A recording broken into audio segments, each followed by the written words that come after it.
Welcome back to Slumbering Stones. Tonight we sail for Atlantis, the island the sea kept. This story is made for sleep. No need to reach the end. Tell us in the comments where you are listening from and what time it is there. Now dim the lights and settle in. Every legend has a doorway, and this one opens quietly in Athens around 360 years before the Common Era. An aging philosopher named Plato is writing a conversation between friends. Inside it, almost casually, he plants most famous lost island in history. Plato tells the story twice, in two works called the Timaeus and the Critias. He never calls it a myth. He presents it with a perfectly straight face as a family memory handed down for generations. The chain of telling goes like this. The Athenian lawmaker Solon travels to Egypt, to the old city of Sais on the Nile Delta. There, the temple priests smile at him and say that the Greeks are forever children because they remember nothing truly old. The priests, says the story, read to Solon from sacred records. They describe a war 9,000 years before his time, and an island power that marched against a brave, long-forgotten Athens. One line from the Timaeus has echoed for more than 1,000 years. Listen to how gently a world can end.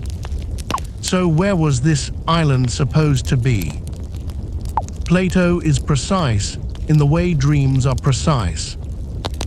Beyond the Pillars of Heracles, he says, past the straits we now call Gibraltar, out in the true ocean. To Greek sailors, the Mediterranean was the whole world of men, and the pillars were the edge of the map. Atlantis waited past the edge, in water without shores, which is exactly where imagination keeps its treasures. Plato says the island was larger than Libya and Asia combined, which in his day meant North Africa and Anatolia, a continent, then, resting on the far side of the evening. The capital of Atlantis, in the telling, was not built by men alone. The sea god Poseidon shaped it for a mortal woman he loved, and gods, as a rule, do not think small.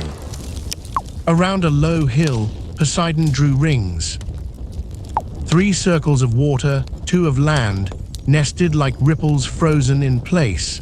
Bridges and tunnels stitched the rings together, wide enough for ships to pass beneath. The walls, Plato writes, were sheathed in metal. Brass on the outer ring, tin within, and on the innermost wall a metal he calls orichalcum, which flashed with a red light. No one today is certain what orichalcum was. It is pleasant, somehow, that the shine outlived the recipe.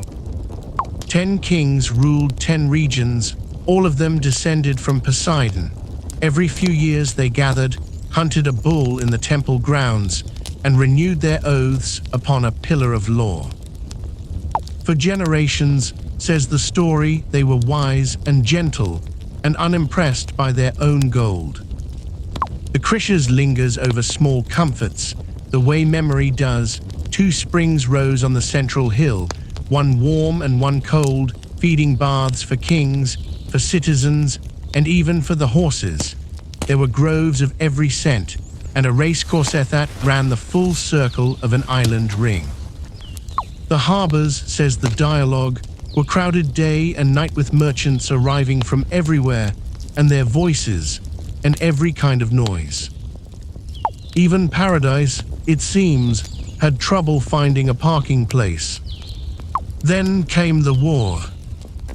The kings of Atlantis, no longer content with their 10 kingdoms, sent their armies east to swallow the Mediterranean world.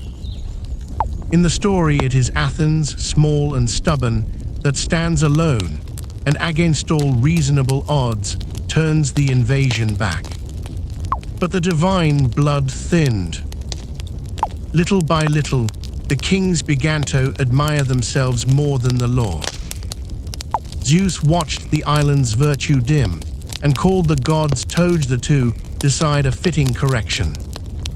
And here the Krishas, the second dialogue, simply stops, mid-sentence, almost mid-breath, with Zeus about to speak.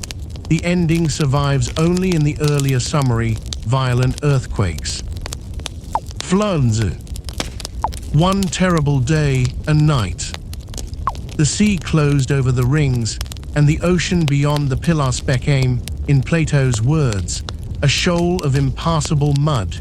Ships turned back. The world grew quiet again, and 9,000 years of memory folded into a single page.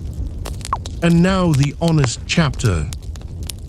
In the 24th century since Plato wrote, no trace of Atlantis has ever been confirmed, not beyond Gibraltar. Not anywhere. Most scholars read the island as Plato's own invention, a cautionary tale about power that forgets its manners, aimed squarely at his proud Athens. The details feel real because he was a master builder of details. Others point to a real catastrophe. Around 1600 years before the Common Era, the volcanic island of Thera, now called Santorini, erupted and battered the seafaring Minons of Crete. A bright civilization, humbled by the sea, well within the reach of Egyptian memory. For most of history, readers simply let the island sleep. Then, in 1882, an American congressman named Ignatius Donnelly published a book arguing that Atlantis was entirely real, the mother of all civilizations. It became a bestseller, and the modern hunt began. Since then, seekers have placed Atlantis in the Aegean, in the Atlantic, in the Sahara, in the Caribbean, even under the ice of Antarctica. The island has been found by somebody on nearly every continent, which is another way of saying it has never been found at all. Working on this episode, we kept returning to one small thought. Plato never promised us a place. He offered a mirror, and people have spent 2,000 years sailing in search of their own reflection. Perhaps that is the real discovery. So let the island rest where it has always been safest, a few fathoms below the waking mind.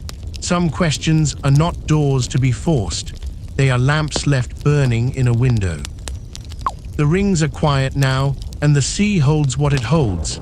Let your breathing slow and let the questions drift. Good night from slumbering stones.